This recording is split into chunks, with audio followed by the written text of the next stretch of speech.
Bonjour, mesdames et messieurs, bon réveil et bienvenue dans ce journal.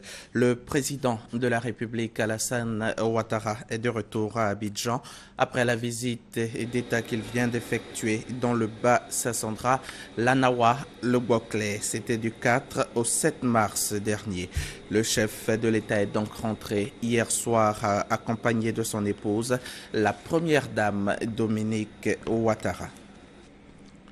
Avant de quitter San Pedro, le président de la République a pris part à la célébration officielle de la Journée internationale de la femme qui a eu lieu hier même, 8 mars. Célébration qui a vu la participation de milliers de femmes qui ont pris d'assaut le stade Auguste Denise de San Pedro. Le compte-rendu d'Ali Diarasouba. Célébration particulière de la Journée internationale de la femme à San Pedro. Le salle Auguste à Denise de la ville s'est prêté à une fête populaire en grande pompe, avec en toile de fond des messages prônant la défense des droits des femmes. Dans la loge officielle, tout ce que la République compte de femmes dignitaires, la première dame Dominique Ouattara en avant, avec à ses côtés son époux, le chef de l'État, venu lui aussi rendre hommage à la femme, la mère, la fille, l'épouse. Solidarité oblige, les hommes se sont également investis pour la réussite de cette fête. Pour la circonstance, les femmes ont emprunté aux militaires leur défilé et quel exercice réussi. Femmes politiques, femmes civiles, femmes militaires, femmes journalistes, en somme, des femmes de toutes les couches. Même dans la fête, il y en a qui étaient à la tâche. Preuve de la bravoure de ces femmes, à la phase des discours, les maîtres à mots enregistrés, protection de la femme, égalité entre hommes et femmes et la scolarisation de la jeune fille. Le monde doit s'unir lorsque des femmes et des filles sont prises pour cible par des extrémistes violents. Nous devons nous ériger clairement contre cette attaque tous azimuts qui vise les droits fondamentaux des femmes. La situation des femmes en Côte d'Ivoire, chères sœurs, fait état de nombreux acquis enregistrés dans bien des domaines, parce que le président de la République, son Excellence, M. Alassane Ouattara et son gouvernement sont convaincus que créer les conditions qui permettent aux petites filles et aux femmes de tous âges de réaliser tout leur potentiel sont les meilleurs moyens de garantir leur pleine contribution à l'émergence de la Côte d'Ivoire à l'horizon 2020. 260 millions de francs CFA sont mis à la disposition des femmes du district du Bas-Sassandra, cela dans le cadre du FAFSI, le Fonds d'appui aux femmes de Côte d'Ivoire, mis en place par la première dame pour aider les femmes à atteindre l'autonomie financière. Dominique Ouattara saluera également les qualités indéniables de la femme. Je crois fortement au potentiel de la femme. Je sais qu'une femme est capable de transformer un banal objet en véritable trésor pourvu qu'elle en ait les moyens. C'est pourquoi j'ai fait le choix de les aider particulièrement à chacune de nos visites à travers tout le pays. C'est dans cette dynamique que le Fonds d'appui aux femmes de Côte d'Ivoire a été créé. En ce qui concerne mes sœurs du district de Bas-Sassandra, après une première tranche de financement du FAFSI, à hauteur de 135 millions, nous leur apportons aujourd'hui 125 millions supplémentaires pour le soutenir dans leur effort d'autonomisation. Ce sont donc au total 260 millions qui sont mis à la disposition de nos sœurs de la région pour leur permettre d'améliorer leurs conditions de vie, et j'en suis très heureuse. Les femmes du district du Bas-Sassandra, dans leur ensemble, pour dire merci à la première dame, lui ont fait des dons. Réponse consistante de la première dame à ses sœurs, près de 175 millions de francs CFA de dons en nature offerts. Cette cérémonie officielle s'est terminée, comme elle a commencé, dans l'enthousiasme féminin des grands jours.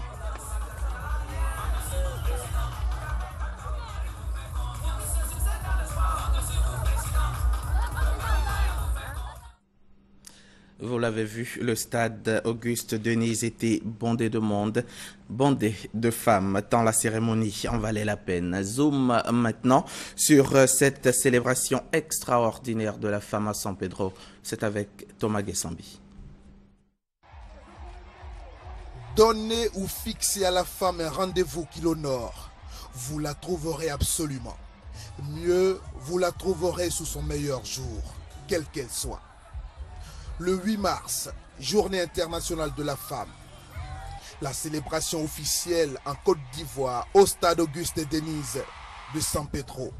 Juste 24 heures après le meeting de clôture du président Alassane Ouattara dans sa visite d'État dans le district du Bassa-Sandra. Dans le même décor, les femmes ont fait le plein. On aurait dit ce rendez-vous a été le lieu pour les femmes vivant en Côte d'Ivoire et ayant effectué les déplacements de San Pedro de se rencontrer pour rencontrer ce qu'il y a de meilleur en elles. Par-delà la grande mobilisation, toutes les occasions, toutes les sollicitations étaient bonnes pour les entendre. Enflammées d'une ardeur particulière, les femmes ont su répondre à l'invitation de leur ministre. Elles ont su accueillir la première dame Dominique Ouattara.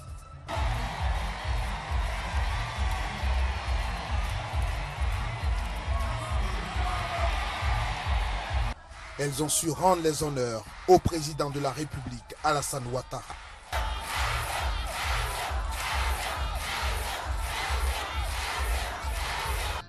Les femmes ont pu danser avec les artistes.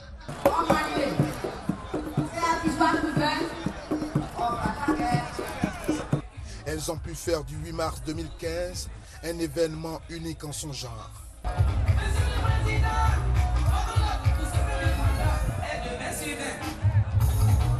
Au 8 mars 2015, ainsi célébré, vive 8 mars 2016. Et au cours de la célébration de cette journée internationale de la femme, les femmes avaient à leur côté les hommes, certes moins nombreux, mais ils ont quand même tenu à démontrer tout leur soutien. À cette occasion de la célébration de la journée internationale de la femme, notre reporter Eugène Atoubé nous dit qu'il retient que la femme et l'homme sont complémentaires. Elles avaient annoncé l'événement du 8 mars à corps et à cri et pris le pari que la fête serait grandiose. Pari tenu. Sur l'aire de jeu du stade Auguste Denise, la trentaine de bâches dressées affichaient complet. De la tribune, on faisait les applaudissements nourris et les femmes assuraient le spectacle. Les hommes bien présents étaient comme noyés dans ce flot féminin. Pour autant, ils se sont bien associés à ce bonheur des femmes. C'est la femme qui met au monde, c'est la femme qui soutient. Donc je suis venu soutenir les femmes pour voir aussi ce que le président de la République fait. Les femmes sommes leurs mères, donc c'est le plus normal qu'ils soient à nos côtés. Nous sommes fiers que les hommes soient là pour vraiment nous apporter leur soutien. Le soutien des hommes aux femmes a été décliné sur différents registres. Il y avait les hommes spectateurs, admiratifs devant leurs filles, épouses et mères, démonstratives à l'envie. Des hommes présents aussi par devoir dans l'exercice de leurs fonctions, à l'exemple de ces hommes de la presse et des médias, les hommes de la santé aussi en veille maximale, mais encore tous ces experts de la logistique au départ et à la fin de l'organisation. Des actions cumulées qui ont donné toute la beauté à cette journée de la femme. Et aujourd'hui, les femmes de Côte d'Ivoire, déjà assurées de l'aide de la première dame de Côte d'Ivoire à travers le FAFSI, peuvent aussi compter sur un soutien de poids, celui du président de la République. Les hommes ont compris le combat que mènent les femmes et c'est d'autant plus heureux qu'une société unijambiste n'arrange personne. Il faut une société équilibrée avec les femmes et les hommes. Les femmes de Côte d'Ivoire peuvent être doublement heureuses. D'abord, elles pèsent aujourd'hui 5 milliards de francs CFA équivalents au fonds mis à leur disposition pour mener des activités génératrices de revenus. Ensuite, ce que retient l'histoire, c'est la toute première fois en Côte d'Ivoire, en effet, que la célébration d'une journée dédiée à la femme est retransmise en direct à la télévision nationale. Voilà qui met fin au chapitre Journée internationale de la femme. Un mot de culture. FESPACO, vous le savez, les talents du Yenega, le grand prix du festival panafricain du cinéma de Ouagadougou a été attribué au franco-marocain Hicham Ayouch pour son film Fièvre. La Côte d'Ivoire a été bien représentée à ce concours du cinéma. Les Ivoiriens reviennent du Burkina Faso, mais pas les mains vides. Serge Okoléa, notre envoyé spécial depuis Ouaga. Africaine, 3 millions à la clé. La Côte d'Ivoire n'est pas sortie les mains vides de ce FESPACO. Chronique africaine de Sœur Hamon a enlevé le prix de la meilleure série télévisée. Je voulais dire merci au ministère de la Culture et de la Francophonie qui nous a soutenus, qui a cru en nous dès le départ. C'est la Côte d'Ivoire qui gagne. Elles ont été primées, mais je pense également à Sandé Fargas qui a eu un prix d'interprétation, ainsi qu'au film Run également, qui a eu un prix spécial. Donc c'est déjà la Côte d'Ivoire du cinéma et de l'audiovisuel qui gagne, c'est la première satisfaction. Et bien entendu, la RTI a vocation de montrer les talents ivoiriens sur les différentes antennes. Donc nous aurons l'occasion de montrer tous ces différents films en temps et en heure sur nos antennes. Le ministre de la Culture et de la Francophonie, Maurice Kwaku Mandaman, a salué ce prix qui vient couronner les efforts de l'ONACSI, l'Office national du cinéma de Côte d'Ivoire, et du FONSIC, le Fonds de soutien à l'industrie cinématographique. Le jury, de façon unanime, a retenu ce film comme étant le meilleur. C'est bien la preuve que nos jeunes ont du talent. En tout cas, le ministère de la Culture, le ministère de la Communication et la RTI, nous travaillerons ensemble pour que la Côte d'Ivoire soit un grand pays du cinéma et des séries télévisées. Le long métrage Aran du réalisateur ivoirien Philippe Lacotte a reçu le prix du Conseil de l'Entente doté de 10 millions de francs CFA. Le prix que j'ai eu, c'est un prix spécial du jury, Conseil de l'Entente. Et ma plus grande fierté, c'est qu'il porte le nom de son Excellence le Président Félix Houphouët-Boigny. Donc, c'est un prix, c'est la première année qu'on le donne. Le film va être montré dans tous les pays du Conseil de l'Entente. Dans la catégorie documentaire école, il faut également souligner le prix spécial décerné au documentaire Carité, manne des savanes de l'Ivoirienne Félicia Kwaku. Le ministre de la Culture et de la Francophonie a salué les efforts du président de la République pour relancer le cinéma ivoirien. La Côte d'Ivoire, a-t-il indiqué, reviendra en 2017 au FESPACO pour confirmer cette montée en puissance du cinéma ivoirien. Ici à Abidjan, le Conseil supérieur des imams, le COSIM, section Cocody, a initié une opération de don de sang à la petite mosquée de la Riviera 2 le samedi dernier 7 mars 2015. Une opération qui a permis à une soixantaine d'imams et leurs épouses de donner leur sang pour sauver des vies. Reportage signé Edouard Delazer. Des poches à sang en main, les imams de la commune de Cocody et leurs épouses donnent leur sang pour sauver des vies. Un geste de générosité que le Conseil supérieur des imams de Côte d'Ivoire entend faire une tradition au sein de la communauté musulmane. L'imam n'est pas là seulement pour faire des prières, il est là aussi pour donner l'exemple. Nous voulons à travers ce geste de don de sang sensibiliser nos fidèles et leur faire comprendre que c'est un geste très important, surtout quand ça sauve une autre vie. Dans beaucoup de pays musulmans, quand vous allez passer votre permis, vous donnez d'abord donc du sang. Et c'est pour dire combien de fois que non seulement c'est recommandé, et c'est un geste de solidarité. Plus d'une centaine de musulmans ont accompli ce geste citoyen, une initiative appréciée à sa juste valeur par le directeur du Centre national de transfusion sanguine. Les fidèles qui sont malades, qui sont dans les hôpitaux et qui ont besoin de sang, parfois ce sont les imams même qui vont au centre de transfusion sanguine chercher des poches de sang. Donc ils connaissent l'importance de ce geste de solidarité. Je pense que cette opération ne va pas s'arrêter seulement aux imams. Mais si les communautés elles-mêmes s'engagent à faire en sorte qu'il n'y ait plus de pénurie de sang en Côte d'Ivoire, c'est sûr qu'on aura toujours du sang dans notre pays. Seulement 150 000 poches de sang sont recueillies par an et pourtant le besoin annuel est estimé à 220 000, soit une différence de 70 000 poches. L'implication de la communauté musulmane pourrait permettre au Centre national de transfusion sanguine d'atteindre ses objectifs en matière de collecte de sang. Des étudiants issus de la paroisse Saint-Albert-le-Grand sont prêts pour l'évangélisation. Ils ont été investis pour un mandat de 2 ans par le nonce apostolique. C'est le nouveau bureau catholique des étudiants d'Abidjan. Leur mission, apporter des âmes à Christ dans le milieu scolaire et universitaire. C'est ce que nous dit Éric Goré. Ils viennent d'être investis. Leur mission, apporter l'évangile du Christ partout.